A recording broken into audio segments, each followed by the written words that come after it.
Good evening, everyone. I am so excited that you are joining us for DBC Inc. Live Thursday night free PD.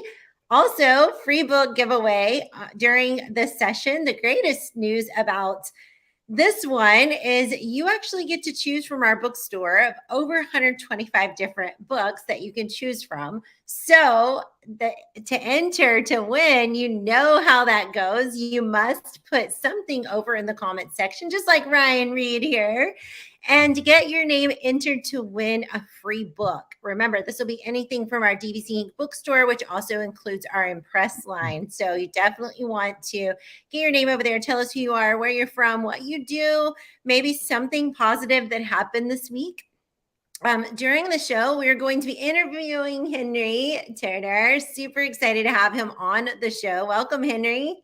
Thanks for having me, Tara. I'm so excited. It's great to be here with the DBC family. I'm excited. We are excited as well. And Henry's going to be talking to us a little bit about some content, but you might not know this or you might know it. But Henry is co-writing a book with us. And I'm going to let him introduce himself, tell us a little bit about what he does, and maybe tease out just a little bit about what that book's about, Henry. Great. Well, thanks again for having me. It's great to be with everyone. And again, I'm honored to be here. Henry Turner, I am the principal of Newton North High School in Newton, Massachusetts, up here in snowy Massachusetts. I think we're just about to get another snowstorm. I am principal of a large high school, 2,200 students. And what I'm most proud about is that we've been really diving into work around race and equity and how to make sure that we're a school for all students, and how do we empower our students. And so so that's really been our work for 6 years. We've made a lot of great changes, and it's been a really challenging past couple of years, but really proud of all that's going on. I agree with the hot chocolate, absolutely. It's so cool. It is. Yeah, exactly. Got to warm up a bit. And then we're in the process of a project based off of a lot of our workshops with school districts around called Change the Narrative. How do you foster an anti-racist culture in your school? Really giving the tools to empower educators to engage in these conversations about race, to stand up for all kids, how to address systemic racism in your school, and really get to the place where it's practical for you, so that you can help create change in your school. I love it. And we are so excited and really just proud of this project. It's coming right along. I don't think it'll be too much longer, honestly. I can't leak out the timeline per se, but I know it's coming really soon. So you can definitely just count on that. It's going to be amazing. Your co-author, you want to tell us a little bit about her? Yeah, so I'm writing with Kathy Lope. So Kathy is is our director of diversity, equity, inclusion in Newton. She has been doing DEI work around the country, and she comes from a social worker lens. So I think that's what's really special about our collaboration is that we are both, that she comes from the social worker counseling lens. I come from the classroom and school administration lens. And it's like, that is the perfect combination of how to support kids, right? Is Agreed. making sure we have both of those groups working together. We also are both people of color who grew up in majority white communities. And so we share a lot of very similar experiences. She's amazing. I've learned so much from her in terms of her clarity of how to stand up for kids, how to stand up for families, how to connect with families. And so it's been an amazing partnership. I think it's going to just be an outstanding book. We are very excited. Oh, Dave's in the house.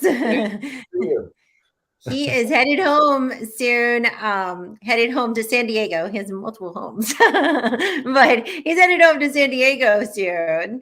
And I didn't know if he would be able to join us. So super excited to have you, Dave. And Yasina, good to see you. Yasina was a winner of one of our books. Oh, cool. And so she knows all about that, putting those comments over in the comment section to get entered to win a book. So you definitely want to keep those coming.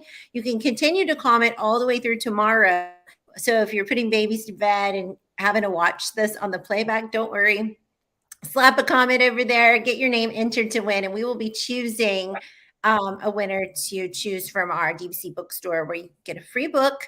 And I know right now professional development it's hard to get to go places. So this is just one way that DBC likes to give back to teachers and make sure that they have something in their hands that they can learn from. So everybody's talking about warm stuff and they are trying to stay warm. I see that. So we're just I going saw to 6 dive. degrees on Saturday, so. Yeah. What'd you say? I said I saw 6 degrees for our temperature on Saturday, so I'm going to need some of that. Yes, exactly. Exactly. Yes, we are working on the covers. I saw the emails too. So we are to the phase of getting those covers. So soon you will be seeing a cover out on social media where Henry and Kathy will be sharing a little bit about that. Excited to have you in the house, Kristen. I was hoping to see your comment. I usually see it pretty. I know you and Dave are usually fighting for first comment, but Ryan Reed beat y'all to the punch today.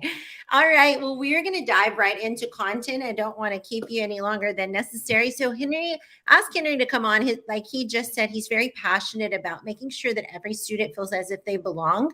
And he brought a topic around conversations in race. And so I'm going to let him just begin to share with us. I'm hoping that you all will engage in this conversation. If there's questions, that you also will put your answers over in the comment section. I'm going to participate as well.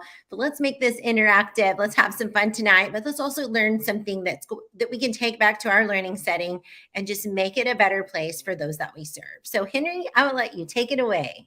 Awesome. So the idea that I thought about today was, how do we have a conversation about race with our colleagues, whether it's at a staff meeting, whether it's in your PLC or your critical friends group, whether you are a teacher, counselor running a meeting, or whether you're a school administrator running a meeting. How do we get our schools to talk about race? And the thing that I always say is that if we're talking about race when things are hot, it's not going to go well, right? If that's not the right place to start. So if you're waiting after, the Ahmaud Arbery case to talk about race, that is not going to be the time that it's going to be successful for you. Tensions are going to be up, anxiety is going to be up.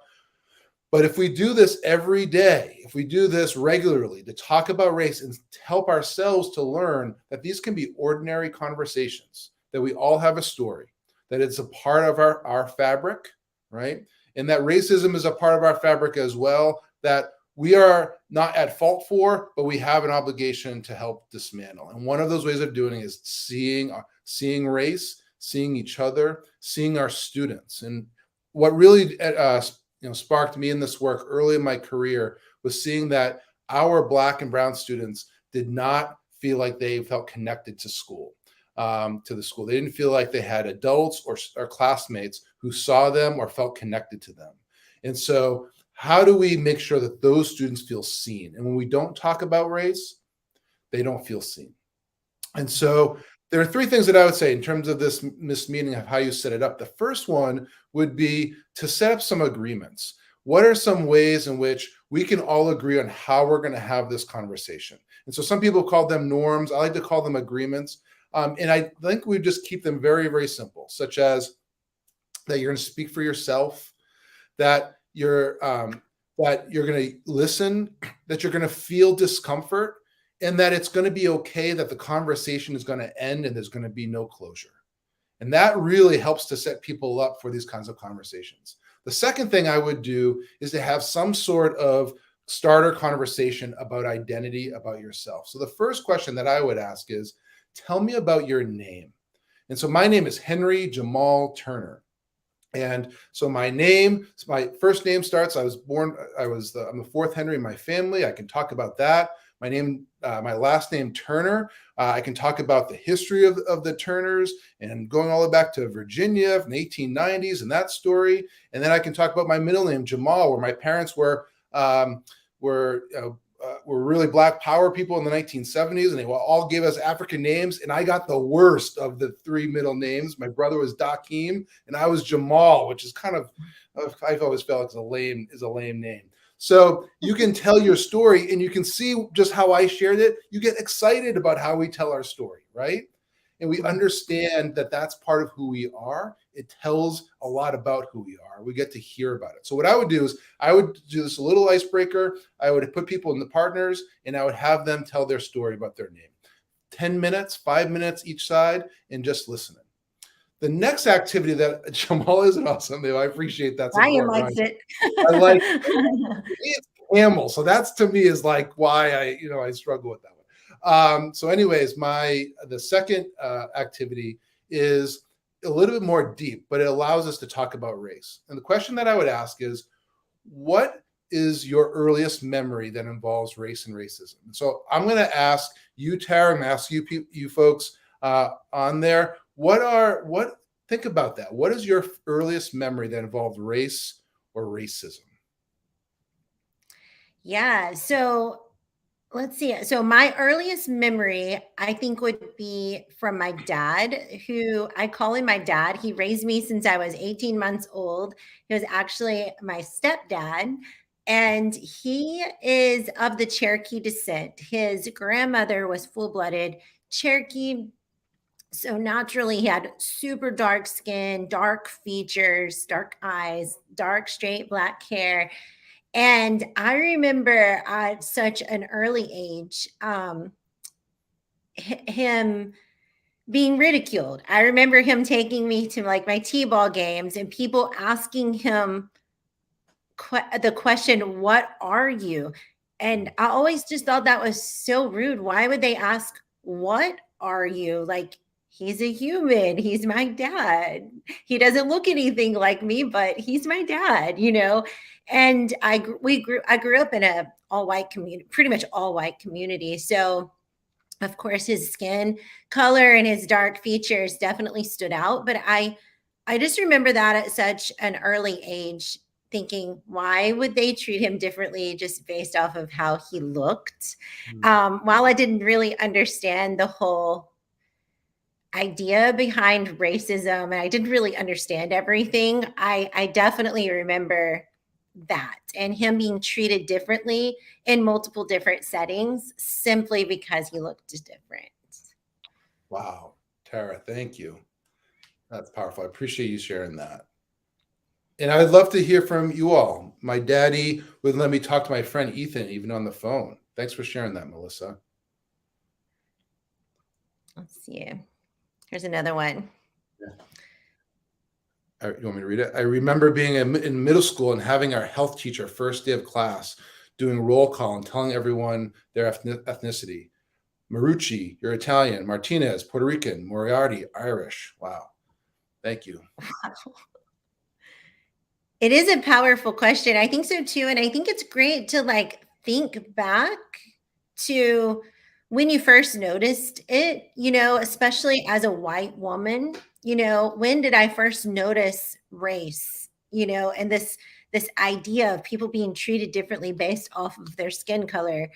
And I know my dad, I feel like he kind of just went with the flow. He would always say something silly. He would actually say funny stuff like, "I'm a man," and they say, "What are you?" He'd be like, "I'm a man." And he was a rebellious dude too. He would say other things that he did or would do, or "I'm a smoker, I'm a this." And I was always embarrassed, but I just think, man, why do people do that? Yeah. Why did they have to? You don't walk up to a white man and say, "What are you?" Right. And so what's really powerful about these questions is that it raises those kind of questions for us, right? So I saw another one pop up there. I think it's really big. It's going to cover up your face, but we can read it. Go ahead. Okay, I can. Earliest is my grandma making a comment when I was 4 at the playground while several kids were playing together, several races, and she made a comment on a Black couple there, calling them "color people are here." I was kind of like, huh? I asked my mom on that. She told me it wasn't a racist term, but just an older term, and I was still confused on why it even mattered. Thanks for sharing that.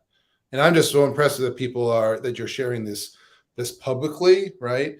And in this activity, what I do is I just have people do it in a partner, right? Mm-hmm. And the way in which I structure this is that it's that there's no back and forth. You're just listening. And so let the person tell their story, give them 4 or 5 minutes, share their story. And then as the facilitator, just say, all right, we're going to now switch. So there's no like back and forth. Oh yeah, my story. Like let people own their story, right? And then switch, and then they get to share their story. And I just find it really powerful because as educators, we love conversation, right? And we can talk and we can lose tangents. And then if we get on a tangent, we're gonna forget how powerful that story is. And so really just letting people sit, listen, and help them practice their listening skills, which is an important skill in this work, but let people tell their story. And the story that I always share is that when I was, about 3 or 4, we're a multiracial family. And I remember my mom, who's white, bring us into a grocery store, and the store clerk thinking that wondering why she had these 2 Black kids with her. And so was totally confused. And so thought we were like messing around, was yelling at us. And I just remember this, like, why are they not thinking this is my mom? Right. And so that to me was just like, I'm being really young, we're 3 and 4, we don't really remember a lot, but that's what I remember is that sort of that feeling. And what we do know, and you asked this question, Tara, is that it's really around 18 months that babies can see color difference in race, but it's really not until kindergarten until they start talking about it. And so many of us who have kids may remember those really awkward stories of our kids making a comment, or a friend's kid making a comment or asking a question like, why is your skin brown? Or why does your skin look like chocolate? Or why does your skin look like vanilla, right? Like we've seen kids ask that. That's because racial identity is really to come into their development at about 5 years old. And if we don't, and this is what I always say, is if we don't talk about it, then kids are going to answer questions for them, right? They learn from their friends. And so that's where we need to intervene. So after sharing these stories, I ask 2 questions. The first one is, how old were you? Right. And so you shared that you were really young, Tara. Others it was T-ball age, so probably about 5. I was probably about 5. Yeah. Typically in my sort of anecdotal research is that people of color usually tell a story when they're really young. And for white people, it can be really a range. Sometimes it's young, and sometimes it's when they're in high school. I've heard stories of college. I've heard stories of people as adults when that's their earliest memory, right? And so that helps us to understand how we talk about race and sort of the privileges that some of us have and don't have about seeing and talking about race, right? As a person of color, I've been reminded my entire life that I am not white. And so as a white person, many of us can go through a day and not be reminded of that, which is very similar to me being a male. Like I don't regularly question myself as being a male, whereas if you're a woman, then you may, or if you're non-binary, you may be regularly reminded of that, right? And in the book, So You Want to Talk About Race, she does a great job of explaining that she's a lesbian Black woman, grew up poor, and she still every year reminds herself of all of her privileges. I was born in this country. I am an American citizen. I went to college. Like all of us possess certain privileges. And it doesn't mean you're a bad person. It just means, how do you raise someone else up, right? How do you be an upstander, which is what we want our kids to learn. So that's the first one, is how old were you? The second one is, did it happen to you? Did you observe it? Or did you do something? And what I often find is, if it happened, that more often people of color, it's something that happened to them or something they observed. And for people who are white, it's often something they observed or something that they did, right? And again, that's a really interesting way to observe sort of how we're sharing these stories. And so the way that I close this workshop or this activity is I go, how many of you cried during the story? How many of you fought or yelled during this story, right? Like we were able to talk about race, and we didn't get into an argument. We didn't walk out of the room. We didn't get angry. We didn't go home and go have like a beer because I need to cool off or say I'm never coming back to work again. We actually had a very positive experience listening to someone else's story, right? And that's really important, is that we see that talking about race doesn't mean we talk about all of the bad things. We talk about the good things. We talk about who we are. We talk about our identity. And as we become more comfortable about it, we are able to get into the more difficult conversation. It's like, as an English teacher, are you going to teach the most challenging, difficult, complicated book in September? Right? Like, we have to wait to get kids ready to be able to engage in discussion, to be able to develop the skills. You know, the same thing is for how we talk about race. We don't want it on the first time we talk about it be a national incident or a racist slur was on the wall in the bathroom. That should not be the first time we talk about race. It should be regular, so that we're prepared when those incidents occur, that we can really tackle it and have the skills to be able to engage in it. And that's why I like this activity.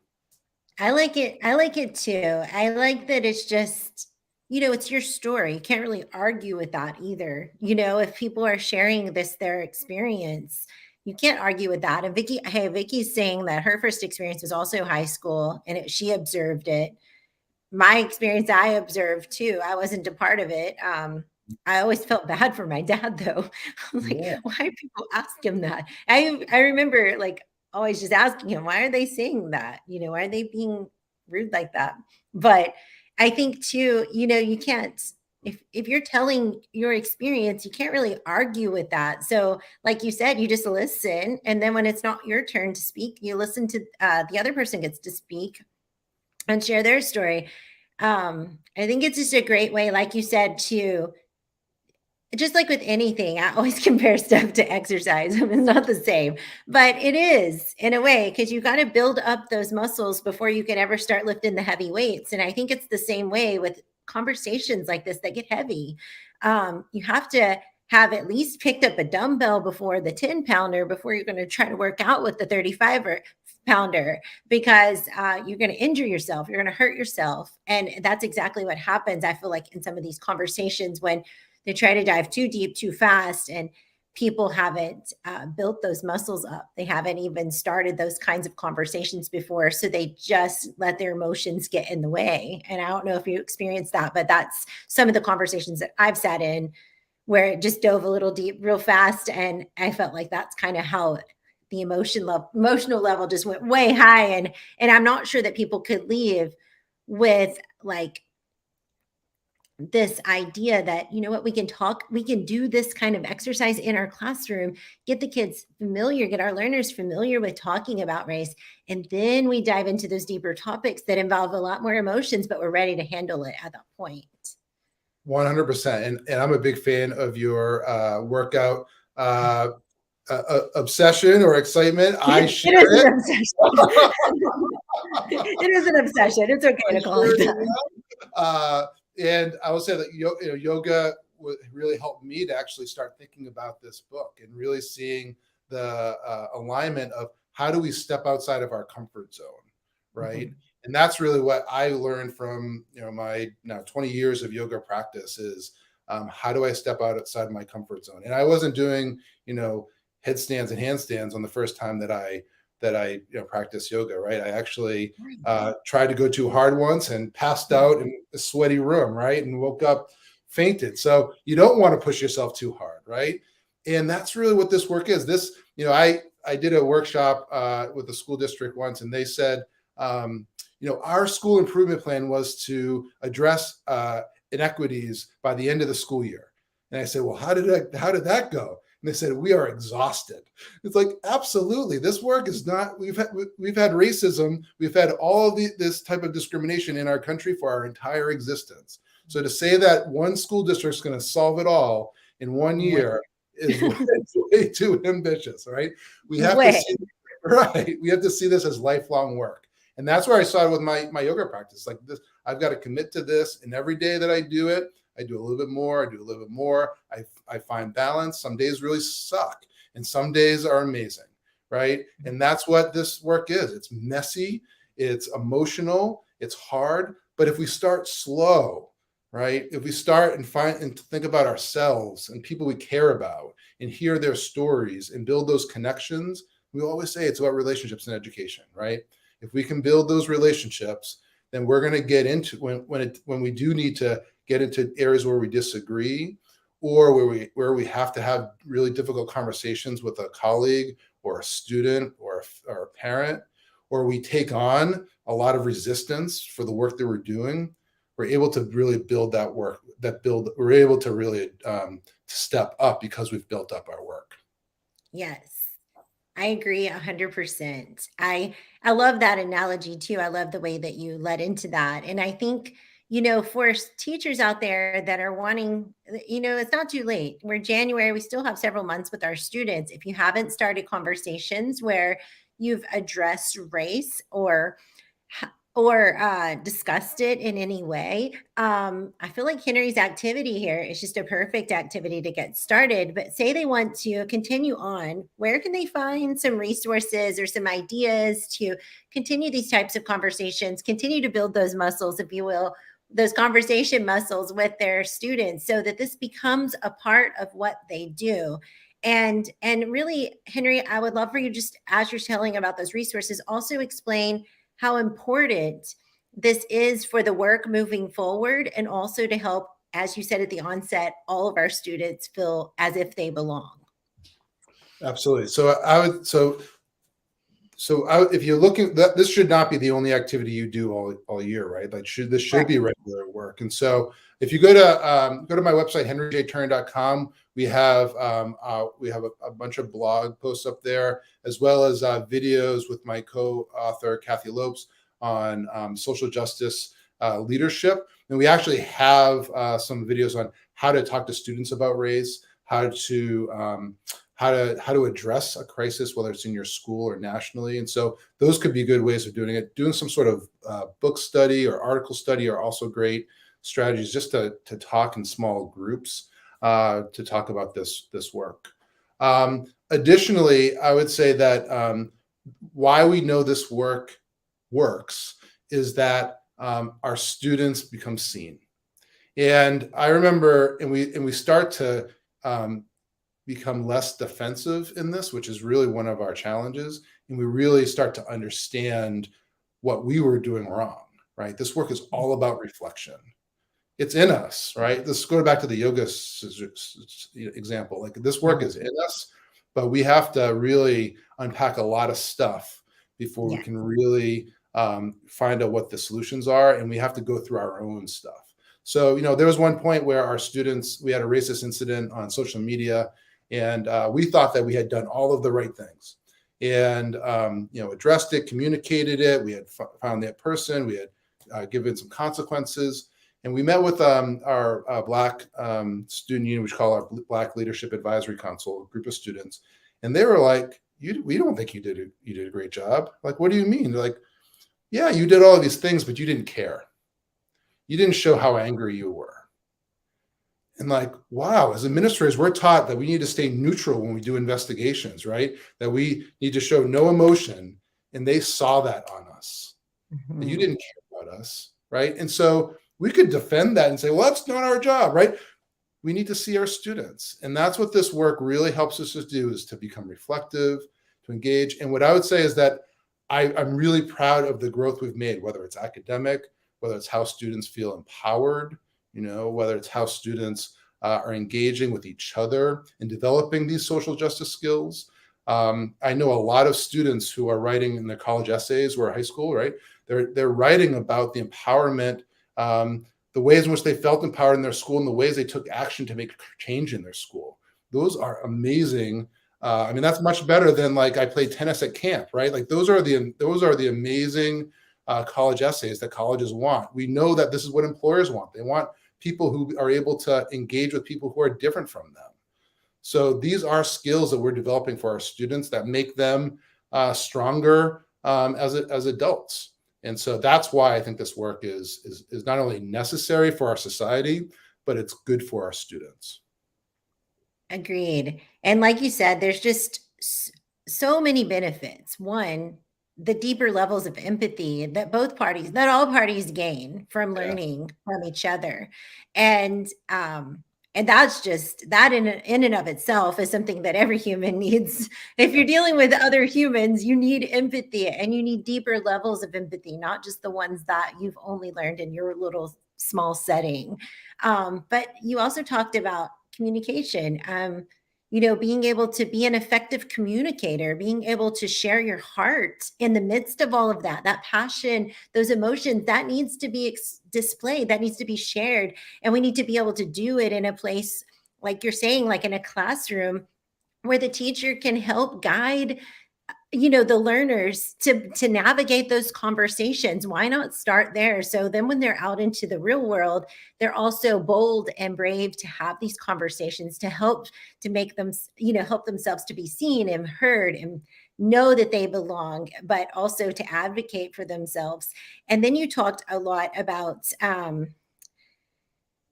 communication. I thought of a bunch of them in my head. There were several transferable skills that I felt like just having the conversations and allowing this to take place in our learning setting, we're empowering our students to persuasively write. Yeah, I mean, that can help you get so far. If you're starting a business, if you are, no matter what you're doing, you're always thinking about the people that you serve.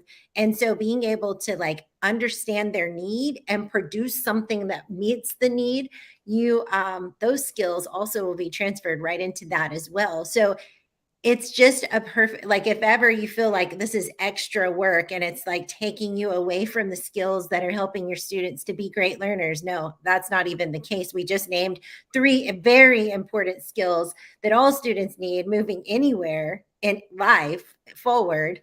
And so, yeah, and there's a billion more, I'm sure, that I didn't list. I just was thinking of them when he was yeah. talking.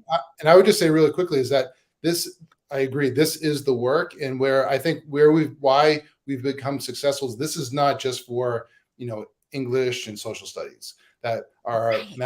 math teachers are engaging this work when they look at problem sets around statistics, for example, or our science teachers are reading. They're talking about genetics and sort of the history of the genetics movement, and how it discriminated against Black people, and the racist structures that were there. There was a lot of discussion happening throughout all of our departments. And like our theater department has had amazing plays to be able to allow the community to talk about these issues. And I would just say finally is that developing these skills doesn't just solve racism. It solves sexism, it solves homophobia, it solves bullying, right? These are the same transferable skills. How to be an upstander, how to stand up for yourself, how to stand up for others who don't have the same privileges as you. Like, this is where it's like, why is this so controversial?